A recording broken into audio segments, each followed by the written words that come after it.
ఇవాళ తెలంగాణ ప్రజలు ముఖ్యంగా నగరానికి సంబంధించిన పెద్దలు ఆలోచన చేయండి. ఒక ఇంచు కానీ ఒక గుంట కానీ నేను కానీ మా భట్టి గారు కానీ మా శ్రీధర్ బాబు గారు కానీ మేమెవరమైనా ఒక ఇంచు భూమైనా మేము తీసుకున్నామా? ఎవరికైనా అందజేసినామా? ఇవాళ వాటిని తొలగించి ఇవాళ మంచి చెరువులను పునరుద్ధరిస్తున్నాం. లేక్ ఎకానమీ అని మా అక్కలకు ఆడబిడ్డలకు ఈ లేక్ల చుట్టూత మంచి షాపింగ్ మాల్స్ డిజైన్ చేసి కూరగాయలు అమ్మడానికి, పాలు అమ్మడానికి, పండ్లు అమ్మడానికి ప్రజలు వాకింగ్ కోసం వచ్చి పాలు పండ్లు కూరగాయలు తీసుకెళ్లడమే కాకుండా వాళ్ళ మన్మన్లను మన్మరాలను ఆడిపించుకోవడానికి ఆట స్థలాలను ఈరోజు లేక్ల చుట్టూత మనం అభివృద్ధి చేస్తున్నాం. రాజేంద్ర నగర్లో బుమరక్ దౌలా అని నిజాం సర్కార్లో ఉన్న గొప్ప చెరువును ఆక్రమించుకుంటే ఆక్రమణలు తొలగించి ఈరోజు పునరుద్ధరించినాం. ఈ ప్రాంత యువకులు రాజేంద్ర నగర్ వైపు పోయినప్పుడు బుమరక్ దౌలా చెరువు ఎట్లా అభివృద్ధి చెందిందో చూడండి. కుక్కట్పల్లిలో నల్ల చెరువు చూడండి, హైటెక్ సిటీ దగ్గర తుమ్మిడికుంట చూడండి, లేకపోతే సున్నం చెరువును చూడండి. అంతెందుకు మా హనుమంతన్న 50 ఏళ్ళు కొట్లాడిండు బతుకమ్మ కుంట ఆక్రమణలు తొలగించమని. ఇవాళ అంబర్పేటలో ఉన్న బతుకమ్మ కుంటకు పోయి చూడండి అక్కల్లారా, దాని పేరే బతుకమ్మ కుంట. వెనకటికి ఆడబిడ్డలు బతుకమ్మ ఆడి బతుకమ్మల్ని ఆ కుంటలో వదిలేటోళ్ళు. బీఆర్ఎస్ నాయకులు అంబర్పేట ఇన్ఛార్జ్ ఎట్ల సుధాకర్ రెడ్డి అని ఆ బతుకమ్మ కుంట 15 ఎకరాలు కబ్జా పెట్టుకొని కేసీఆర్ వచ్చినప్పుడు హెలికాప్టర్లో గులాబీ పూలు జల్లిండని ఆ 15 ఎకరాల బతుకమ్మ కుంట ఆ ఎట్ల సుధాకర్ అన్నట్టు ఆయనకు రాసిచ్చిండు. వాళ్ళ తాత జాగీరా రాసి అని కానీ నేను అడుగుతున్నా.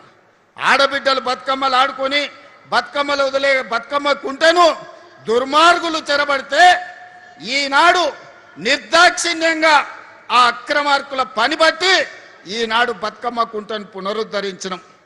గొప్ప గొప్ప వ్యక్తులు గండిపేట హిమాయత్ సాగర్ను ఆక్రమించుకుంటే వాటన్నిటిని తొలగించే ప్రయత్నం చేస్తున్నాం. ఇవన్నీ మా కోసం కాదు, ఇవన్నీ భవిష్యత్ తరాల కోసం.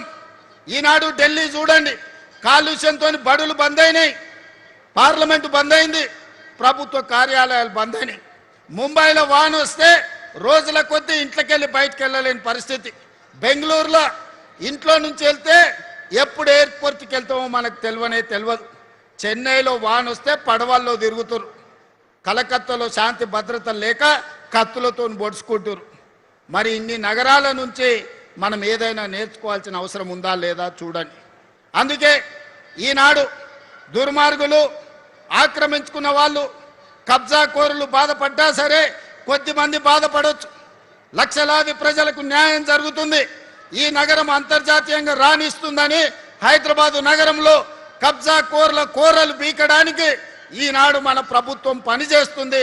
భవిష్యత్తులో ఇంకా బలంగా వ్యవహరిస్తుంది. దుర్మార్గులను తోకగత్తిరిస్తుంది. వాళ్ళ వెనకాల ఉన్నోళ్ళని కూడా వాళ్ళ పని పడతామని చెప్పి ఈనాడు ఈ వేదిక మీద నుంచి నేను చెప్పదలుచుకున్నా. అందుకే మిత్రులారా, ఈనాడు ప్రపంచం మన వైపు చూస్తుంది. చరిత్రలో జూన్ 10, 2026 తారీఖు చరిత్రలో సువర్ణ అక్షరాలతో లిఖించబోతున్నాం. భారత్ ఫ్యూచర్ సిటీలో ఈనాడు green pharma, sports, education, health, అదేవిధంగా AI, data centers, GCC centers, global fortune 500 కంపెనీలను వీడికి రప్పించేదానికి ఈరోజు పునాది వేసుకున్నాం. పోయిన డిసెంబర్లో గ్లోబల్ సమ్మిట్ ఇక్కడనే ఏర్పాటు చేసినాం. ప్రపంచ దేశాలన్నిటినీ ఇక్కడికి రప్పించగలిగినాం. మళ్ళీ డిసెంబర్లో గ్లోబల్ సమ్మిట్ను మా శ్రీధర్ బాబు గారి నేతృత్వంలో అద్భుతంగా నిర్వహించి ఇక్కడికి ప్రపంచ దేశాలను రప్పించడమే కాదు, వాళ్ళ పెట్టుబడులను ఆకర్షించి మన స్కిల్స్ యూనివర్సిటీలో మన ATCలలో చదువుకున్న వాళ్ళకు లక్షలాది మందికి ఉద్యోగ ఉపాధి అవకాశాలు కల్పిస్తాం. అందుకే మిత్రులారా, ఈనాడు మీరందరూ KLR గారి నేతృత్వంలో ఫ్యూచర్ సిటీ డెవలప్మెంట్ అథారిటీలో మీ గ్రామాలను కలపాలని మీరు ముందుకు వచ్చిండ్రు, మీరు తీర్మానాలు చేసిండ్రు. మా కసిరెడ్డి నారాయణ రెడ్డి కల్వకుర్తి ఎమ్మెల్యే గారు కూడా కొన్ని ప్రతిపాదనలు తెచ్చిండు. ఇవాళ సూచన ప్రాయంగా కొన్ని గ్రామాలను ఫ్యూచర్ సిటీలో కలిపినాం. భవిష్యత్తులో కార్యాలయం ఇక్కడనే ఉంటుంది. గ్రామాల వారీగా చర్చలు చేసి వాళ్ళందరినీ కూడా ఫ్యూచర్ సిటీలో కలుపుతుంది ప్రభుత్వం. ఈ ఫ్యూచర్ సిటీని దేశానికే కాదు ప్రపంచానికే ఒక గొప్ప నగరంగా రాణిస్తుందనడంలో ఎవరికి ఎలాంటి అనుమానాలు లేవు. అడ్డం పడ్డోళ్లను అడ్డంగా తొక్కుకుంటూ పోతారు ఈ ప్రాంత రైతాంగం, ఈ ప్రాంత ప్రజలు. ఈ నగరాన్ని వాళ్ళే కాపాడుకుంటారు, ఈ నగరాన్ని వాళ్ళే నిర్మించుకుంటారు. ఈ నగరాన్ని ప్రపంచానికి అంకితం చేసే యువత ఈ ప్రాంతంలో ఉన్నారు. వాళ్ళ మీద నాకు సంపూర్ణమైన విశ్వాసం ఉన్నది. ఈ నగరం భవిష్యత్తుకు ఒక దిక్సూచి. ఖచ్చితంగా ఈ నగరం విరాజిల్లుతుంది. హైదరాబాద్కి ఎంత గొప్ప పేరు వచ్చిందో పోల్స్ విషయంలో కావచ్చు, హైదరాబాదులో ఫ్రూట్స్ విషయంలో కావచ్చు. హైదరాబాద్ అంటే lakes and rock city. Bharat future city కూడా నెట్ జీరో సిటీగా, కాలుష్య రహితమైన నగరంగా, ప్రపంచంలోనే గొప్ప నగరంగా రాణిస్తుంది. తీర్చిదిద్దుతామని మీ అందరికీ తెలియజేస్తూ మీ అందరి దగ్గర సెలవు తీసుకుంటున్నా. వీలైనప్పుడల్లా వచ్చి ఫ్యూచర్ సిటీ కార్యాలయంలో నేను కూర్చుంటా.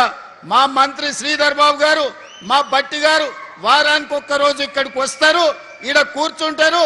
మీ సమస్యలు ఏమున్నా అడిగి తెలుసుకుంటారు, వాటిని పరిష్కరించే విధంగా ముందుకు వెళ్తారని తెలియజేస్తూ మీ అందరి దగ్గర సెలవు తీసుకుంటున్న. ధన్యవాదాలు మిత్రులారా.